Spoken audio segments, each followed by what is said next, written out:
It happened once when I took a road trip from New Hampshire to Florida. I had to stop at a hotel to sleep overnight when I was about halfway there. It was some old, somewhat dilapidated hotel that rested off the highway on a quiet road. There were like 2 cars in the parking lot, so there were definitely not a lot of guests. The lady at the front desk was very robotic and seemed bored with her job. She seemed to fit the atmosphere of the hotel perfectly. The lobby was full of tacky chairs and tables you'd expect to find put out on the curb. The wallpapers were all dated and equally tacky. It didn't matter, though. I wasn't staying there for the luxury, just for the night and for the convenience. It was late when I checked in, so when I got into the room, all I did was take out my toothbrush and brush my teeth before jumping into the hotel bed. I turned out the lamp next to the bed and tried to go to sleep, not looking forward to the long day of driving I had ahead of me the next day. Suddenly, there was a knock at the door. I looked at the bedside clock to be sure that it was almost midnight. I went to the door and looked through the peephole. Apparently, the peephole didn't work because I couldn't see out into the hallway through it. All I saw was black. I looked down at the crack under the door but didn't see any outlines of feet blocking the light. So, I opened the door just a little bit to peek into the hallway. I didn't see anyone standing in front of the door, so I opened it fully and then peeked down both sides of the hallway. It was clear, so I had to suddenly question if someone in this relatively vacant hotel was pranking me. I shut the door, locked it with the bolt this time, went to lay back down in the bed, but then it happened again, a knock at the door.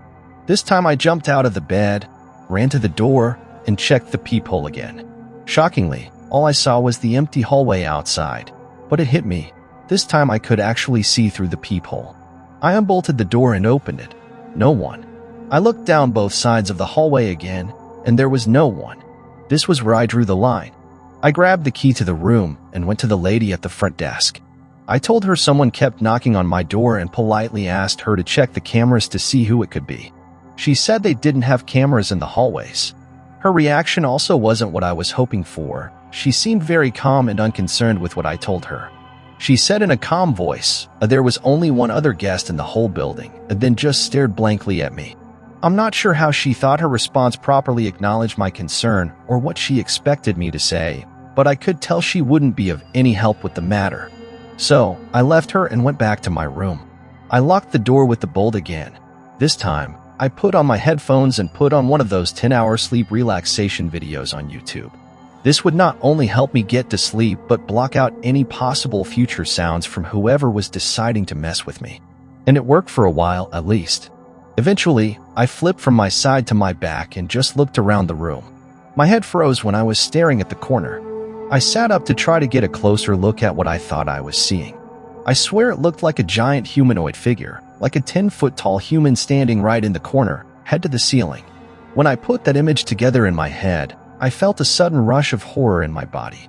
I jumped across the bed to flick on the lamp, but when the room lit up, there was nothing in that corner of the room. I simply sat there with my heart beating probably 200 beats per minute. I gave myself a couple of minutes to calm down before shutting the light back off and laying back down on my side. I still had the headphones in my ears, playing the relaxation video. It helped calm me down a little bit. I didn't last even 2 minutes without sitting back up and examining the room again. However, there it was in the corner, what looked to be a 10-foot-tall humanoid figure. I crawled to the edge of the bed to get as close a look as I could before practically freaking myself out. I saw what I was sure was a long arm at the side, moving. I dove to turn on the lamp again, and the corner was empty again. I didn't stick around that time. I packed up my few things in a matter of seconds and left the room. I gave the key to the woman and said, "I'm checking out early." She didn't even say a word as I stormed out the front door of the hotel. I continued driving until I found another hotel where I fell fast asleep with no supernatural occurrences. Disturbances as a kid. I had a bedroom on the first floor. Money was a little tight, and our mom was taking care of 4 kids. I was the youngest, so I had the little room. My room was next to the living room, a small square room with wood flooring. There were 2 big vents in the floor in this room, 2 in opposite corners, and also 2 vents in the ceiling. My bed took up half the room. Like I said, it was a very small room. I'll keep it short and straight to the point. I was 13 years old, doing my homework on my bed since I didn't have a desk in my room when I heard a child's laughter. I went outside my room to look around the living room and kitchen for any of my siblings. Everyone seemed to be upstairs, though. Usually, in these kinds of stories, people say they just chalk these things up to their imagination, but that's stupid. I definitely heard that laughter. There's no way I imagined something so clear. I continued my homework, but with one ear perked up, listening for any other suspicious sounds. Eventually, enough time passed that I was able to move past it. In fact, it seems it was just about when I was able to get over it that I heard it again, a child's laughter, or more so giggling, I should say. This time it went on longer. It wasn't coming from outside my room. It was somewhere in the room. I figured one of my brothers was hiding from me. I followed the sound of the laughter strangely to the corner of my room. Then I looked down at the vent on the floor. It was coming from inside the vent. I got down on my knees and pressed my ear up to the vent. There was no more giggling at this point. Though when there was silence for a few seconds, I lifted my ear from the vent and then put my eyes up to the vent to get a peek inside. It took me a second to realize I was staring at a pair of eyes looking back up at me. I shrieked like a girl and screamed for my mom. She came storming into my room moments later, but of course, the noises were gone as were the eyes. My mom thought I was going crazy due to a lack of sleep, but I refused to sleep in that room. So she let me sleep in her room that night. That went on for a week, actually, before she put her foot down. I spent the next 4 years in that same bedroom before we moved, and nothing paranormal ever happened to me since that one particular incident.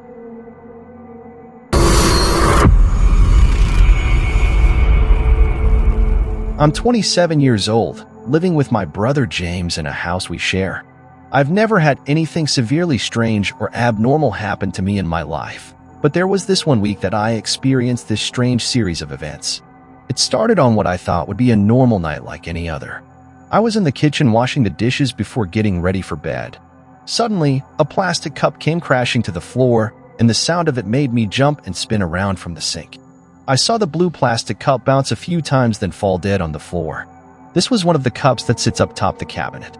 I knew it had to have been sitting upright, though I had no idea what kind of force could have knocked it off the cabinet. It made no logical sense. I picked it up and put it back on the cabinet. That wasn't the last strange event that night, though. While in bed with the blind shut, there was suddenly a strange, very faint glow in my room. It came through the blinds. I flipped over onto my side and tried to peek under the crack at the bottom of the blinds, but I couldn't see anything.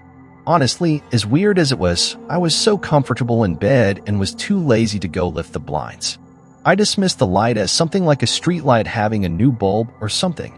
I know a little ridiculous, but at the time, I had no reason to suspect anything paranormal. The next day, I was home alone when James was at work. It was a dark, stormy day, and the house was constantly rumbling from the thunder. So when I heard a cup fall from the kitchen, I associated it with the thunder. I went to the kitchen to pick it up and realized it was the same blue plastic cup I had carefully put back on the cabinet yesterday. There was no way thunder could have knocked it down from where it was. I put it on the counter and stood there, confused and a bit shaken, looking around the kitchen, not knowing what to think. As I was standing in the kitchen, I heard a creak in the floor above me. The room above me was actually my bedroom. I went to the stairs and called up for James, but I instantly remembered he wasn't home. Maybe it was the thunder shaking the whole house, but still, I had to check my room just for peace of mind. I went up the stairs to my room and turned on the lights. Given that all the rooms in the house were dark due to the weather, my room is square-shaped with 2 big closets. The room was clear, as were the closets, so I shut the light and went back downstairs.